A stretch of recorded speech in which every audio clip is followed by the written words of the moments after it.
जय हिंद दोस्तों, आज हम इस वीडियो में आपको बताने वाले हैं कि बिहार बोर्ड 10वीं और 12वीं की रिजल्ट कब और किस तारीख को कितने बजे जारी किया जाएगा। सब कुछ जानकारी आपको इस वीडियो में हम आपको बताने वाले हैं। लेकिन दोस्तों उससे पहले एक बहुत बड़ा सवाल खड़ा होता है कि सर हम लोगों की कॉपी कैसे चेक हो रही है। बहुत लड़के का कहना है कि सर मेरा राइटिंग अच्छा नहीं है तो हमको कितना नंबर मिल सकता है। बहुत ऐसे लड़कों का कमेंट आ रहा है कि सर मैंने बहुत ही अच्छे से कॉपी को लिखा है तो फिर मेरा कितना नंबर आ सकता है। और बहुत ऐसे लड़कों का कहना है कि सर मेरा राइटिंग बहुत ख़राब है, पता नहीं क्या होगा क्या नहीं होगा, प्लीज़ हमको बताइए कि कितना नंबर आ सकता है। तो देखो आपको सब कुछ जानकारी इस वीडियो में बताने वाले हैं, लेकिन उससे पहले आप वीडियो को एक लाइक करो, ठीक है। और चैनल को सब्सक्राइब नहीं किया हो तो चैनल को सब्सक्राइब करो, ठीक है।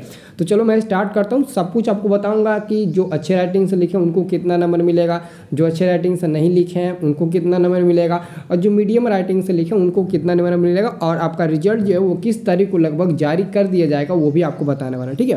तो सबसे पहले हम बात करते हैं कॉपी चेक को लेकर कि दोस्तों आप लोगों की कॉपी जो है वो कैसे चेक हो रही है। सबसे पहले हम उस मुद्दे पर बात करेंगे 2 मिनट, ठीक है। तो यहाँ पर दोस्तों आप लोगों को मैं एक फिगर दिखाने वाला हूँ। जैसा कि यहाँ पर आप लोग देख सकते हैं, आपको कुछ क्वेश्चंस आपको मिलेगा प्रश्न नंबर के साथ उसका आंसर लिखा गया। जैसे कि ये मान लेते हैं ये इतिहास का क्वेश्चन है, इतिहास का लघु उत्तरीय प्रश्न ये बच्चा लिखा है और लिखा है प्रश्न संख्या 7, प्रश्न संख्या 8, प्रश्न संख्या यानी कि प्रश्न नंबर 9, 7, 8, 9, यानी कि ये तीनों प्रश्न एकदम लाइन बाय लाइन करके लिखा है और अच्छे हैंडराइटिंग के तहत भी लिखा है। कोई अगर पढ़ेगा तो अच्छे से पढ़ भी सकता है। जैसे कि देख सकते हो जर्मनी के एकीकरण में सबसे महत्वपूर्ण योगदान बिस्मार्क का था। कोई एक लाइन पढ़ेगा तो समझ जाएगा ये बच्चा पूरा सही लिखा है, तो एक लाइन उसका ये पूरा तीनों क्वेश्चन का पूरा 6 नंबर फुल मार्क्स दिला सकता है। केवल एक लाइन पूरे मतलब कि 6 नंबर दिला सकता है। वो कैसे? क्योंकि दोस्तों ऑलरेडी वो यही देखेगा कि बच्चा नंबरिंग बाय लिखा है। अगर आपको लगता है कि सर मैं 7, 8, 9 ऐसे लग करके लगातार मैं नंबरिंग करके नहीं लिखा हूँ, सबसे पहले मैं 9 लिखा हूँ, फिर आ रहा था 7, फिर 7 लिखा हूँ, फिर आता, उससे कोई दिक्कत नहीं है। लेकिन आपको ऐसा ही नंबरिंग करके लिखना चाहिए। प्रश्न नंबर 7 अगर आता है तो 7 लिखो, नहीं आता है तो 9 लिखो, जो आता है वो लिखो। तो इस बंदे को मतलब कि पूरा तीनों याद था, तो तीनों जब याद था तो वो लाइन बाय लाइन लिखे हैं और लाइन बाय लाइन सही भी लिखे हैं। वहाँ पर देख सकते हैं अगर पहला कोई अगर कोई सेंटेंस कोई टीचर पढ़ेगा कॉपी चेक करते समय तो यही पढ़ेगा जर्मनी के एकीकरण में सबसे महत्वपूर्ण योगदान बिस्मार्क का था। तो क्या करेगा, बस इतना ही पढ़कर वो पूरा चेक कर लेगा ऐसे कि बच्चा अच्छे से लिखा है, पूरे 6 मार्क्स दे देगा। लेकिन दोस्तों इसमें बहुत ऐसे लोग हैं जो चुतियापन कर देते हैं, बहुत ऐसे लड़के हैं जो मतलब कि अपने आप को मतलब कि कुछ अलग ही समझने लगते हैं, समझते हैं कि मैं पैसा देकर कॉपी को मतलब कि अच्छे मार्क्स कॉपी में मैं ला सकता हूँ पैसा देकर। देखिए उन लोगों का जलवा देखिए, मैं उन लोगों को भी जलवा दिखा रहा हूँ। जैसे यहाँ पर देख सकते हैं बहुत ऐसे लड़के हैं, यहाँ पर देखिए लिखे निर्जलीकरण अभिक्रिया का हानिकारक समीकरण है। तो देखिए यहाँ पर ये क्वेश्चन है जिसको यहाँ पर 1 नंबर लिखा गया, केवल समीकरण लिखे 1 नंबर। ये क्वेश्चन 2 नंबर का है, 1 नंबर समीकरण का मिलता है तो 1 नंबर उसका जो भी डिफिनीशन होता है उसके बारे में लिखना होता है उसके लिए 1 नंबर मिलता है, ठीक है। तो ये बच्चा केवल समीकरण लिखा है और उसमें दोस्तों यहाँ पर पैसा रख दिया है, ठीक है।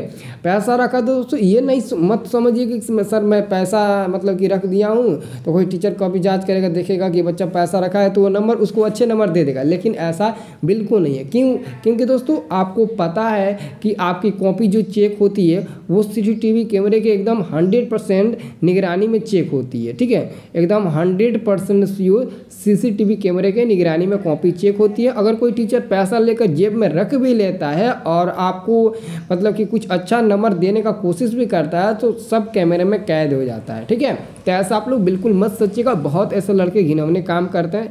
देखो पैसा देने से बढ़िया है कि मैं फेल हो जाऊं, मैं दोबारा परीक्षा दूंगा, क्योंकि फेलियर इज द बेस्ट। मैं फेलियर को सबसे अच्छा मानता हूं, ठीक है, क्योंकि वो बार बार प्रयास करते रहते हैं, ज़िंदगी में कभी हार नहीं मानते। अब देखो कुछ ऐसे लोग हैं जो मतलब कि कॉपी में कुछ भी लिख देते हैं। कुछ भी लिखने का मतलब ये बच्चा देखो कॉपी में क्या लिखा है, हुआ है आज पहली बार जो तू मुस्कुराया है, का गजब का गाना लिखे हैं। तो देखो टीचर कैसा काटा है, इसको भी काट दिया है, इसको भी काट दिया, इसको भी काट दिया। अब देखो तीनों क्वेश्चन में मतलब कि गाने लिखे हैं, उनको लिखने का तरीका भी नहीं मालूम है। अब देख लो 24, 16 ऐसे क्वेश्चन करके लिखे हैं, ठीक है।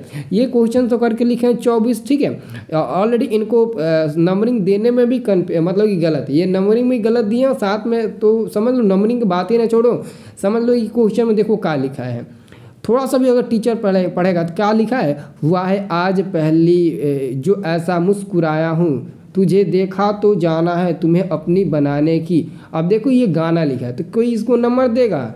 नहीं देगा। ये मत सोचो कि वो मतलब उसको लगेगा कि बच्चे को कितना अच्छा से गाना याद है, सॉन्ग याद है, चलो इसको नंबर दे देते हैं। नहीं, ऐसा बिल्कुल नहीं होता। अब दूसरे में देखो, मेरे रस की कमर तूने पहली नज़र से मिलाई नज़र तो मज़ा आ गया, गजब का गाना लिखा है बच्चा। अब देखो एक और गाना लिखा है, पहली पहली बार मोहब्बत की है। अब देखो ये सब गाने लिखोगे तो नंबर नहीं मिलेगा, बिल्कुल नहीं मिलेगा। वो सोचते हैं कि कुछ मिल जाएगा। अब देखो ऐसा देखो, जैसे कि यहाँ पर प्रश्न संख्या 7 लिखा गया है और सब कुछ यहाँ पर अच्छे से दिया गया है। देखो यहाँ पर क्या है, यहाँ पर 2.1/2 का मतलब समझते हो आप लोग? देखो इसका मतलब क्या होता है वो भी हम आपको जानकारी देने वाला है। सबसे पहले 2.1/2 का मतलब से इसको बनाओगे तो 5/2 का, 5/2 का मतलब समझते हो? 5/2 का मतलब होता है आधा प्लस 2, यानी कि 2 में आधा, यानी कि 2.5 नंबर मिला है इसको, ठीक है, 2.5 नंबर। तो देखो यहाँ पर और यहाँ पर और यहाँ पर सब में लगभग 1 नंबर, 2.5 नंबर, आधा नंबर, ऐसे करके आधा नंबर भी, आधा नंबर, 1 नंबर, ऐसे कर करके आपको नंबर दिया गया है, ठीक है। तो देखो ये कितने अच्छे से लिखा है। अगर बीच में 1-2 गलती भी रहता है तो उसको चेक करने में जल्दबाजी होती है। अगर ऐसे कॉपी रहेगा बीच में गलती भी होगा ना, ऐसे फटाफट चेक करते चला जाएगा, चेक करते चला जाएगा, वो मतलब कि नहीं देखेगा। तो ऐसे कॉपी रहेगा तो पूरा अच्छा नंबर देगा, ठीक है। देख लो आप लोग पूरा अच्छा नंबर दिया है कि नहीं दिया है। अब देखो एक और है।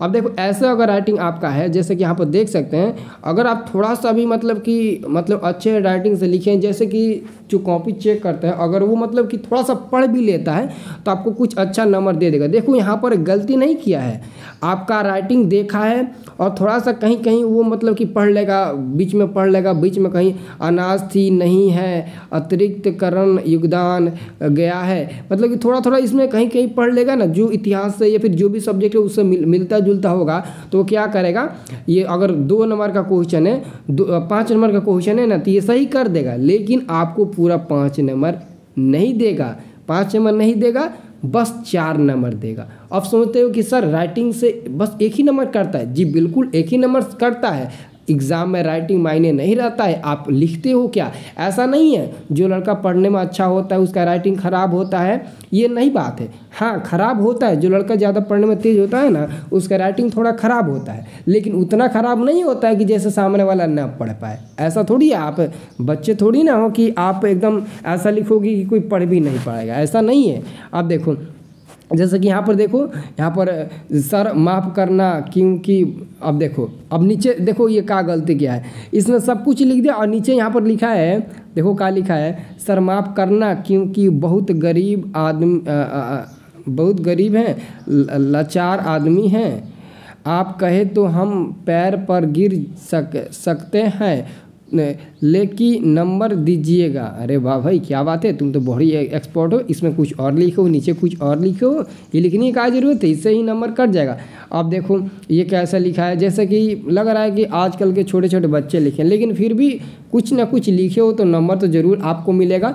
अगर ये क्वेश्चन 2 नंबर का है, 2 नंबर का है तो आपको 1.5 नंबर पक्का मिलेगा, 1.5 यानी कि 1.5 नंबर आपको मिलेगा। 2 नंबर नहीं मिलेगा लेकिन 1.5 नंबर जरूर मिलेगा, ठीक है, क्योंकि राइटिंग से ना करता नहीं। अब देखो पास कर दीजिएगा, मिठाई के लिए पैसा चाहिए तो फ़ोन कीजिए। ओहो क्या बात है, हाँ हम भी मेरे को मिठाई चाहिए, मेरे को भी दो ना। साला बेवकूफ़ ऐसा पेपर लिखते हैं सब। अब देखो सर आपसे निवेदन है, अब देखो ये क्या कॉपी में लिखा है, ऐसे ही पेपर लिखोगे ना तो 1 भी नंबर नहीं मिलेगा। अगर कुछ आता भी नहीं है ना तो उस क्वेश्चन के इर्द गिर्द कुछ इतिहास भूगोल कुछ अच्छा चीज़ लिख दो ना। जैसे कि मान लेते हैं कि आप इतिहास पढ़ के गए हैं, आपको इतिहास में कुछ भी नहीं मालूम है, लेकिन गांधी जी के बारे में या फिर इतिहास में कोई भी ऐसा व्यक्ति है जो अच्छे काम किया है उनके बारे में पूरे पेज भर दो ना, आपको कम से कम पासिंग नंबर मिल जाएगा, इतना समझ लो, ठीक है। अब देखो ये कैसे लिखा गया, देखो कैसे लिखा है, आप सर आपसे निवेदन है कि अच्छे से नहीं लिख पाए हैं, अच्छे से नहीं, बहुत तबीयत ख़राब था। अरे वाह भाई तबीयत ख़राब था, ठीक है। हम देखो ऐसे ऐसे तो कॉपी मिल रही है जांच मतलब कि आप लोगों के जांच में, ठीक है। तो ऐसा आप लोग बिल्कुल मत, अगर ऐसा किए हैं तो प्लीज़ कमेंट करके बता देना कौन कौन लड़के जो ऐसे किए हैं और उसके साथ क्या होने वाला है, हम आपको पहले ही बता देंगे। अगर जो लोग ऐसा नहीं किए हैं लेकिन फिर भी ऐसे भी राइटिंग से अगर लिखे हैं तो आपका नंबर नहीं कटेगा, फुल नंबर एकदम 1 से 2% राइटिंग पर मतलब कि थोड़ा डिपेंड होता है, ठीक है। तो आप कमेंट करके ज़रूर बताइएगा। और लेकिन हम उससे पहले हम आपको बता देते हैं कि आप लोगों का रिजल्ट जो है वो कब तक जारी कर दिया जाएगा, वो भी हम आपको बता देते हैं, ठीक है। देखो जी, आपकी कॉपी की जांच 26 फरवरी से शुरू हुई है, ठीक है। यानी कि मैट्रिक के जितने भी छात्र हैं उनकी कॉपी 26 से शुरू हुई है जांच, और ये जांच लगभग 9 से 10 तारीख तक चलेगा, यानी कि 9 से 10 मार्च तक चलेगा, ठीक है। यानी कि होली के बाद तक मतलब कि चलेगा। समझ लो होली में 3-4 दिन छुट्टी रहेगा तो उधर थोड़ा प्रॉब्लम हो सकती है, इसलिए 9 से 10 तक ये कॉपी की जाँच चलेगी, ठीक है। यानी आपका 9 से 10 तक 10वीं की कॉपियों की जांच समाप्त हो जाएगा। तो 1 से 2 दिन, कभी कभी 3 दिन, मतलब कि कभी कभी बार 3 से 4 दिन, कभी कभी 1 से 2 दिन लग जाता है जो टॉपर होते हैं उनकी कॉपियों के दोबारा जांच के लिए, ठीक है। यानी कि टाइम लग जाता है ना, उन लोगों के मूल्यांकन के लिए टाइम लग जाता है जो टॉपर होते हैं, ठीक है। तो आशंका जताई जा रही है दैनिक भास्कर के अनुसार कि 12 मार्च को शाम 2 बजे के करीब के आसपास आपका रिजल्ट घोषित हो सकता है। लेकिन फिर भी मैं आपको ये गारंटी नहीं देता हूँ 100% कि 12 तारीख को ही जारी होगा, लेकिन हम आपको जैसे कॉपी जांच हो रही है और जितना जल्दी जांच हो रही है उसके अनुसार मैं आपको बता रहा हूँ, क्योंकि कॉपियों की जांच 9 बजे रात तक भी हो रही है। इसलिए मतलब कि लड़के ज़्यादा हैं, इसलिए तो आपकी कॉपियों की जाँच रात्रि 9 बजे तक हो रही है, ठीक है। और जो 12वीं का पेपर है, जो 12वीं का पेपर हुआ था, ठीक है, उनकी कॉपियों की जांच दोस्तों अब बहुत ही जल्द समाप्त होने वाला है, ठीक है। तो 3 से 4 दिन आसपास मतलब कि पहले उन लोगों का रिजल्ट आ सकता है। आशंका जताई जा रही है होली के पहले, लेकिन देखते हैं होली के पहले आता है या फिर होली के बाद आता है, ठीक है। तो दोस्तों आप लोग जुड़े रहिएगा हमारे साथ, हम आपको एक एक जानकारी आपको देते रहेंगे, ठीक है। और जैसे ही जो भी जानकारी हमको प्राप्त होगा सबसे पहले आपको देंगे। और हम आपको बता दें जो भी स्टूडेंट 9वीं का मतलब कि 2024 में अब 10वीं का तैयारी करना चाहते हैं उन लोगों को बोल दीजिएगा कि 17 से 18 मार्च से आप लोगों का क्लास स्टार्ट हो रहा है, ठीक है। आप लोगों को बोर्ड पर पढ़ाया जाएगा बिल्कुल फ्री में, 1 भी रुपया नहीं लगेगा किसी भी छात्र से, ठीक है। अच्छे से फ्री में आप लोग पढ़ सकते हैं ऑल सब्जेक्ट, ठीक है। जो भी आपका सब्जेक्ट है सारे सब्जेक्ट आप पढ़ सकते हैं। अब आपको इस 2024 में अलग ही जलवे के तहत पढ़ाया जाएगा, ठीक है। और बहुत ही मतलब कि अच्छे कंसेप्ट के साथ आप लोगों को पढ़ाया जाएगा हर विषय, चाहे math, science, social science, Hindi, Sanskrit क्यों ना हो, हर चीज़ आपको मिलेगा, ठीक है। साथ में इंग्लिश भी आपको मिलेगा, ठीक है। तो आप लोग कमेंट करके बताइए कि आपके घर में कोई भाई बहन या फिर अन्य कोई भी लड़का होगा तो उनसे बोल दीजिएगा, ठीक है। चैनल से कुछ जानकारी ले ले और चैनल पर जाकर हमारे चैनल को सब्सक्राइब कर ले, ठीक है।